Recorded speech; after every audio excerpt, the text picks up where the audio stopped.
አብዛኛውን ወራት ከዝናብ ጋር የሚዘልቀው ኢላላ ደን እንደ ዝግባ፣ ወይራ፣ ዋንዛ በመሳሰሉ ሀገር በቀል ዛፎችና በሌሎች የበረሃ ተክሎች የተሞላ ነው።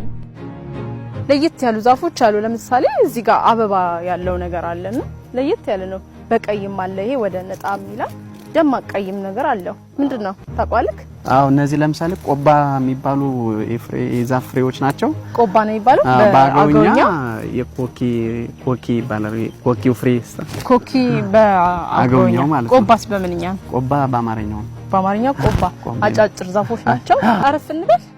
እዚህ ጋር ትንሽ ብዙ ስለሄድኩኝ ደክሞኛል።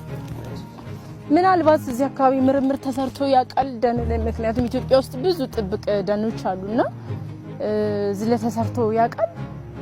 አይ እስካሁን እንግዲህ እኔ እስከማውቀው ድረስ እዚህ አካባቢ ላይ የሆነ ምርምር ተካሂዶ